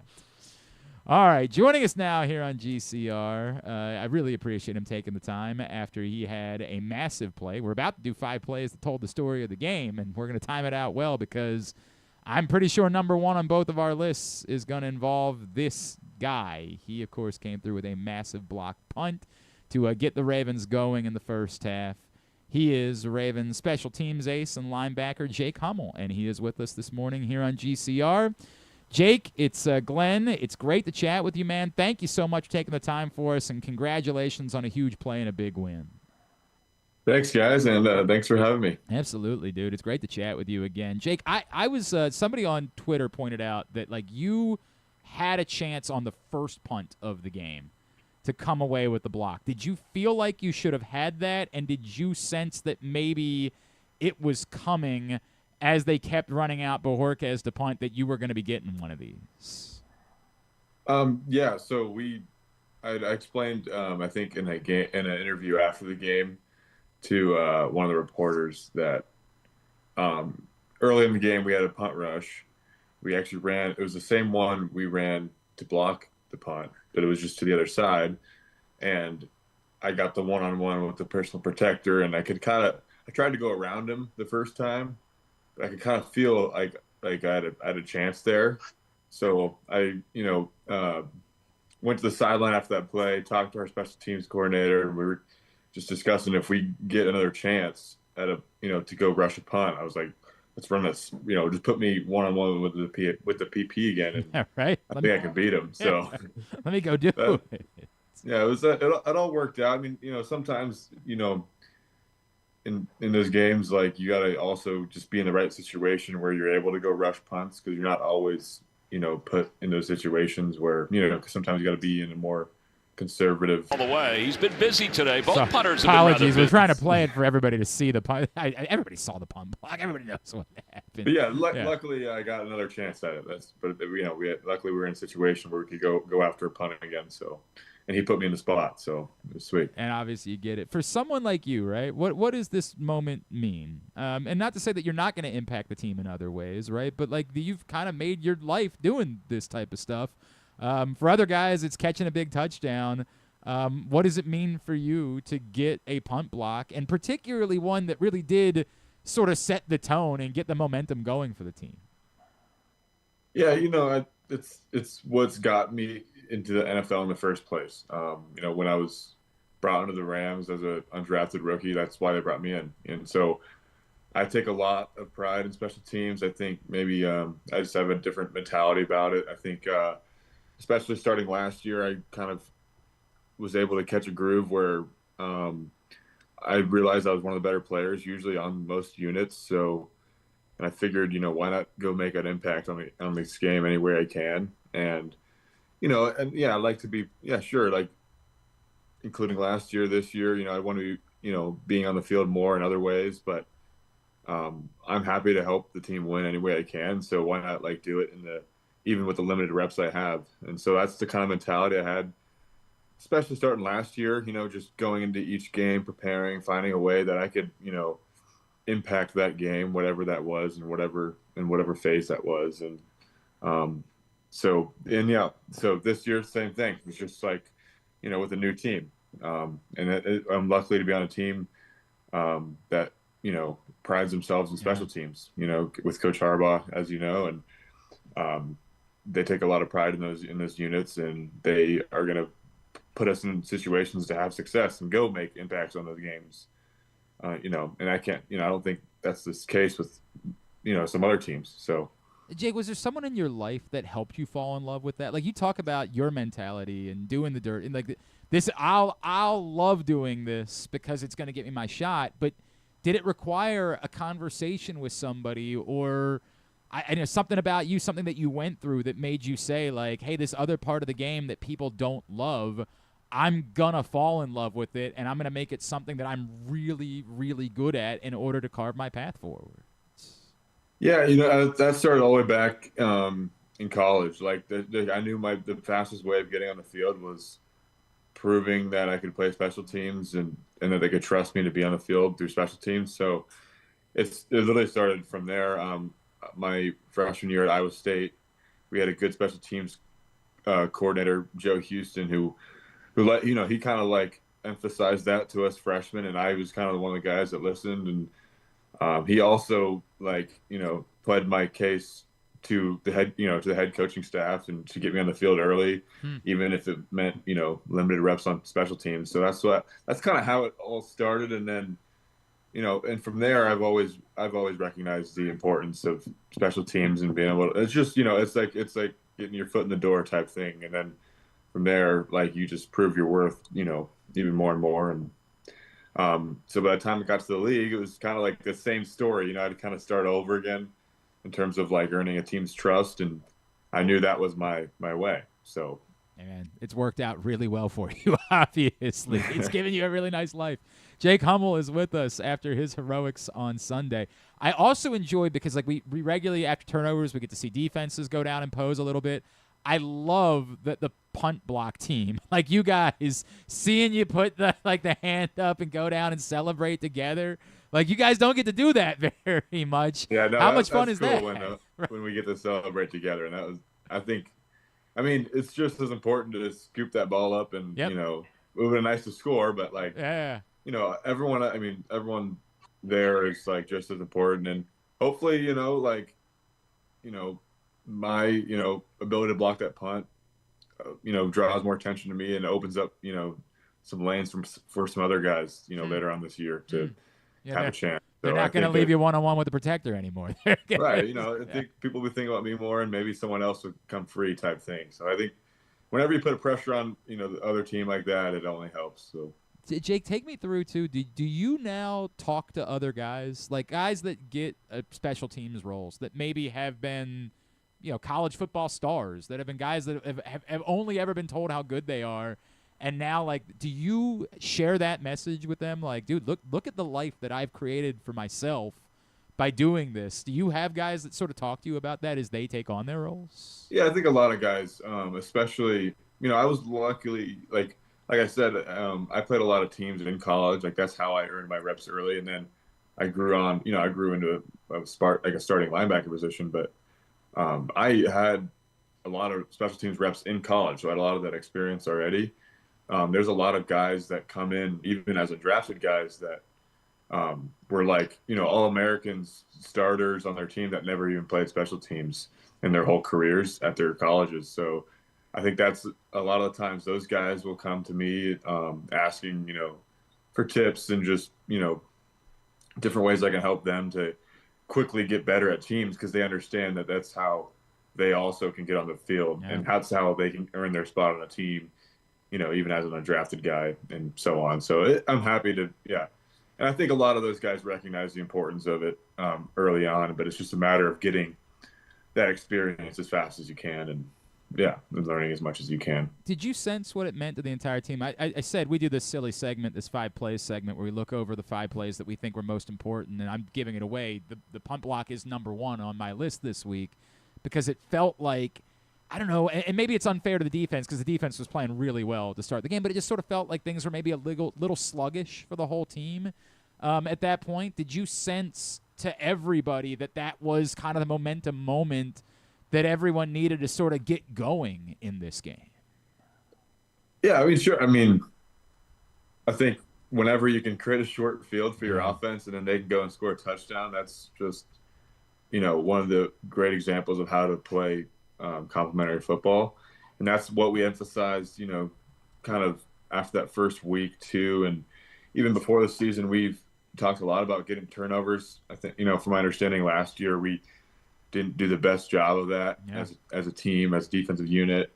And to me, like when you're rushing a punt, to me that's a defensive turnover, like in my mind. And especially as a defensive player, it's like most of those guys on that unit are defensive guys, and I think in my mind that's a defensive play. And like I said, whenever you can give your offense a short field, and I was happy that they were able to go down and quickly score a touchdown off it, because I think you're right. Like that's totally changes the momentum of that game and kind of gave us that little spark that we needed, to kind of get everyone going a little bit, maybe. So, dude, this is such a nerdy thing. Like, I am so fascinated by this. This is to me the biggest play of the game.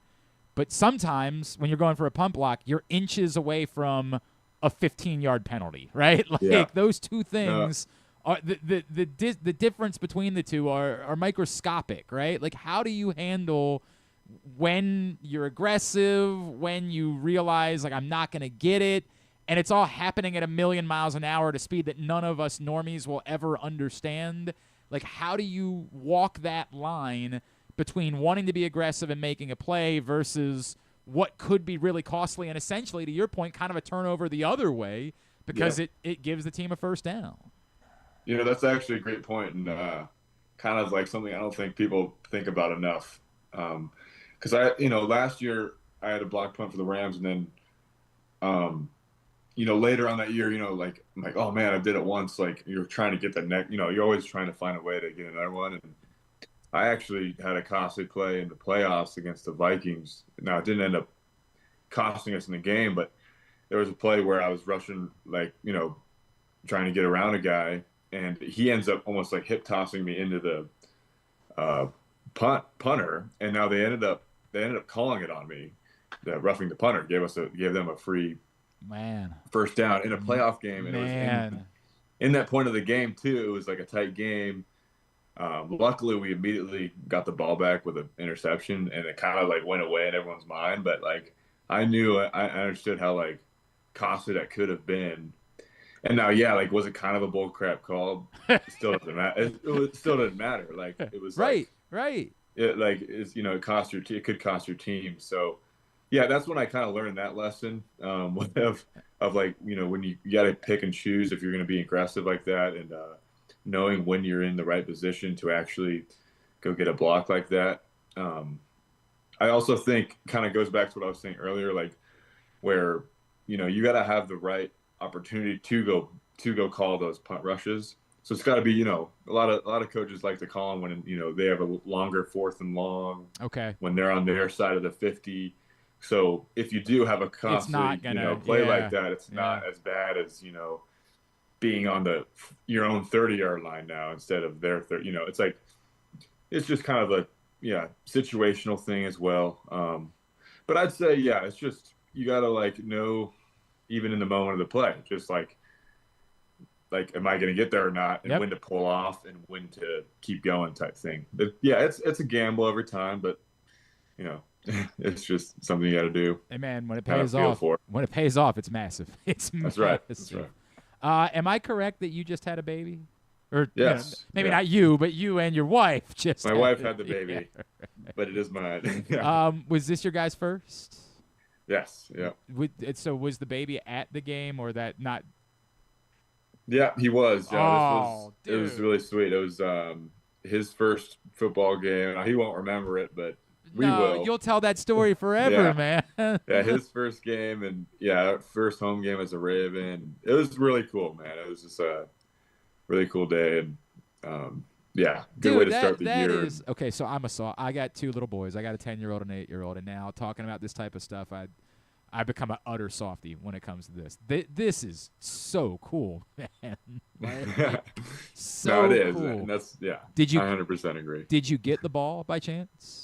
I did. I got the ball. So, like, maybe that becomes a gift for him one day down the road. Like, maybe that. Yeah, something like that. Yeah, man, it's pretty sweet, dude. That's the good stuff, bro. Like, that is the good stuff. Yeah, man. Yeah. It is. What's his name? Hudson, dude. Congratulations, first of all. That's awesome. That's really cool. And What a special way for him to be at his first football game to see Dad. I get it. He didn't.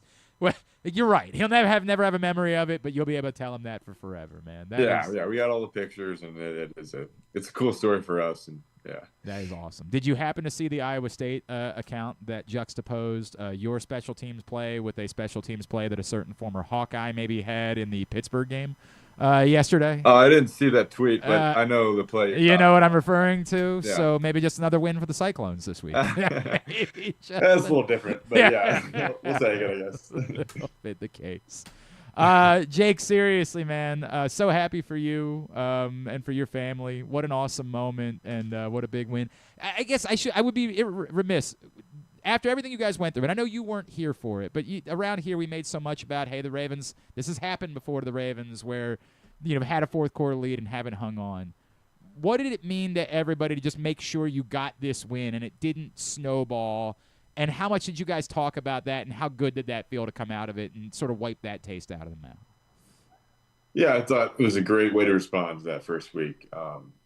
I think that first week, too, was a good reminder of just, that's a good football team that, we probably should have beat. And it's also a good reminder that, like, if you leave that door open for, I think, any team in this league, like, they'll find a way to get back into it.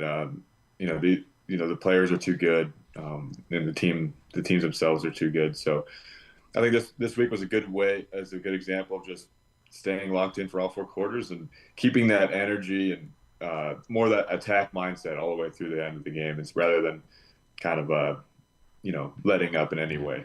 No doubt about it, man. Well, may there be. Oh, go ahead, Griffin. Jake, how do you take care of the mustache? What that is all a good goes question. into that? That is important. It's right. extremely impressive. Yeah. Yeah, no, I really don't do much. Just okay. Kind of let it do its thing. Just trim it, Gotcha. Groom it. But I'm jealous. I'm thinking about the Movember. Is that what it's called? Yes, Movember. Yeah. Right. I'm thinking about doing that. So we'll see. I'm jealous because in my entire life I've desperately wanted to have an actual mustache, and all I get is just like awful looking. Like, I gotta get rid of it every time. So the fact that you don't have to put effort into it kind of makes me mad, and I'm so jealous of that. Yeah, maybe I'll just go a straight mustache for the mustache. Dude, it is a sharp look. It is a really sharp look. Jake, seriously, congratulations, man. May there be. One more. What was it like? So were you with Charlie Kohler all 4 years at Iowa State?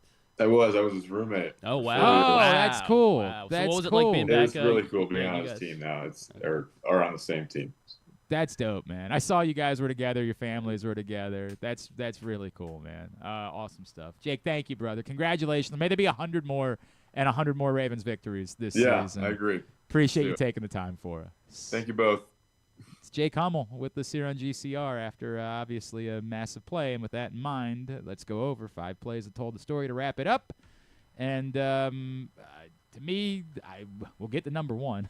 I think it's fairly obvious what number 1 is on my list. Yeah, that interception from Nate Wiggins. Yeah, it was. Look, man, it's on the list. It's on the list. It's very high, in fact.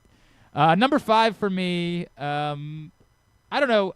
I struggle with where some of these were going to go on the list, but number 5 for me ultimately ended up being the pass that wasn't a touchdown to DeAndre Hopkins, and it was tough because, like, they didn't even get the touchdown on that drive, right? They settled for a field goal. So in a weird way, it's almost disappointing that he wasn't able to get into the end zone because it cost them 4 points. But Bo brought up that earlier on the drive there was a play to Zay Flowers that seemed to get them going offensively. And maybe there'd be an argument for that being the one. But we ultimately look at how much success they had throwing the ball in the second half, and to me, this is where it started.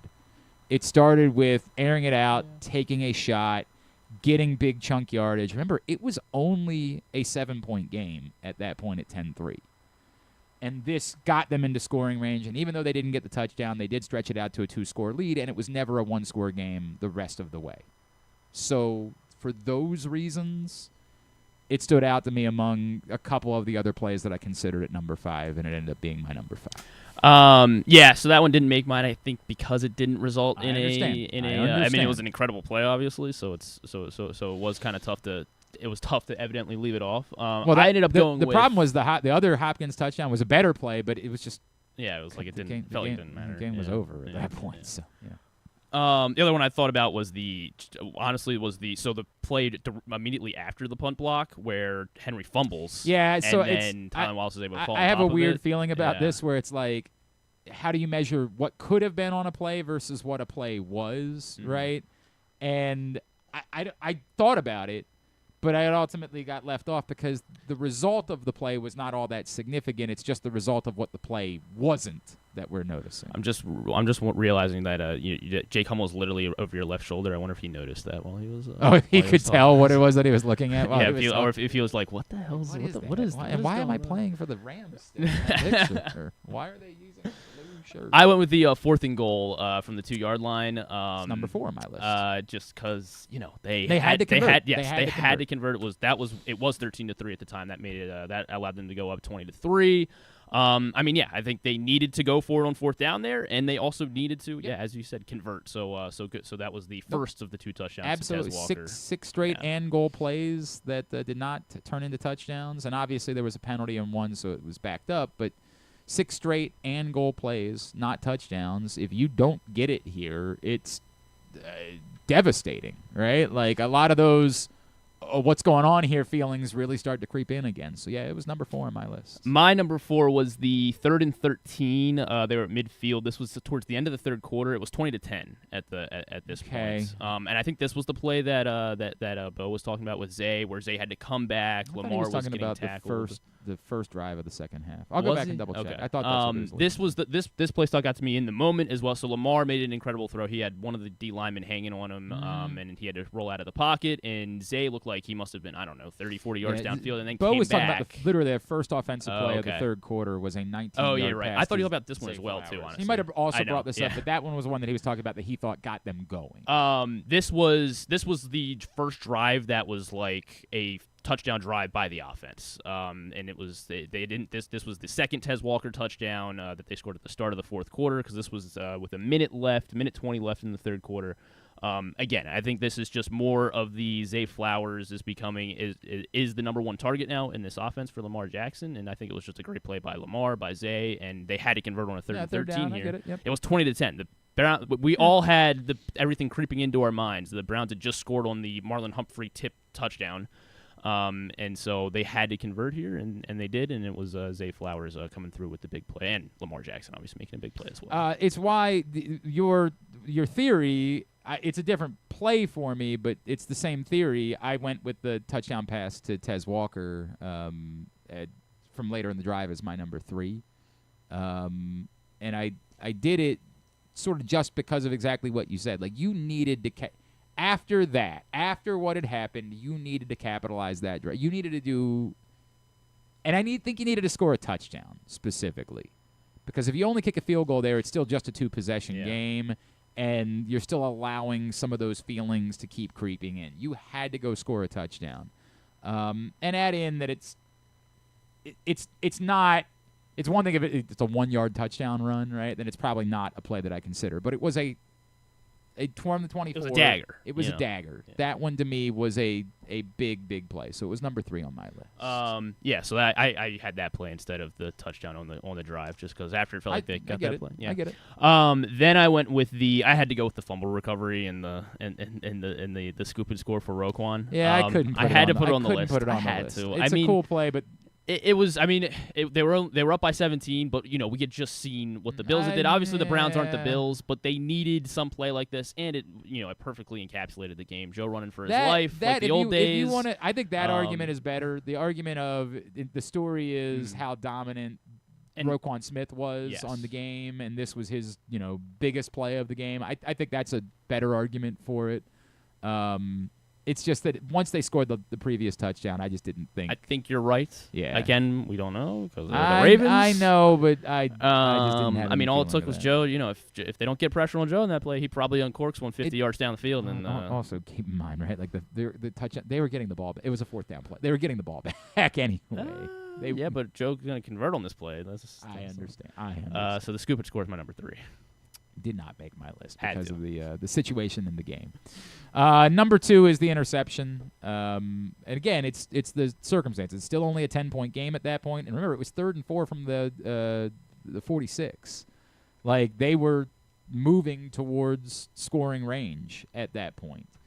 Although their kicker stinks, so I don't know. Like, it's what it is. Schmidt. But it also sort of reflects what we've been talking about, which is, and Jake Hummel brought it up, that they've been openly talking about the fact they didn't get enough turnovers last year. And they didn't get enough turnovers last week. And they need to get turnovers. They can't just be in position to make plays and they need game-changing plays. And a little bit of it is the interception, because it's easy to say, well, Joe Flacco threw the ball right to him. It was a terrible throw. It was. But it has a lot to do with the return as well, that it turned into an offensive play, and Nate Wiggins went and got 61 yards and set them up for that touchdown that we talked about on 4th down. So that, to me, is why it's the number 2 play of the game. Yeah, it was my number 2 as well. So maybe I guess you could argue that I can only put one of these plays where they have Joe under pressure and they force a turnover. But yeah, I think they're both big plays. And yeah, obviously this was a massive play, still early in the second half. Still at a point where the game was at stake. Very much imbalanced. So yeah, the Nate Wiggins interception. All right, the number 1. That guy, the guy you just heard from, and his lovely mustache. It's Jake Hummel. How cool is that it was the first game that he had his kid there? That's so, dude, that's the type of stuff that gives me, oh, man. That's awesome. Congratulations to Jake, and yeah, it was an easy choice for number 1 this week. We'll get that up at glennclarkradio.com momentarily. Thanks today to Jake Hummel. Thanks also to Bo Smolka and to Joe Serpico. We'll get it all up in the greatest hits section of the Aspiration tab at glennclarkradio.com. On the program tomorrow, you're saying that Drew's going to be here? Drew should be here. Well, that's a shame. Gary Myers, longtime NFL writer for, what was he, the Daily News? What was Gary Myers' publication that he wrote at? He might still be there. I actually don't know now that I think about it. He's got a new book out called Brady versus Belichick. We're going to talk to him about that. He was at the Daily News for forever and inside the NFL as well. We'll talk to Gary Myers about that, get some thoughts on the Ravens, I'm sure, too, and stuff and things on a Wednesday edition of the program. Thanks to everybody at PressBox, all of our great sponsors and partners, including Game Day Men's Health, as well as County Sports Zone, your local Toyota dealer, buyatoyota.com, the Costas Inn, Live Casino and Hotel, the Maryland 5-Star, Navy Football, as well as 1-800-GAMBLER, helpmygamblingproblem.org, and Nick's Fish House. Thanks to Griffin at Griffin_Bass is how you follow him. Follow us, Twitter, Instagram, and TikTok at Glenn Clark Radio. Have a great Tuesday evening. Go Birds. Duke sucks.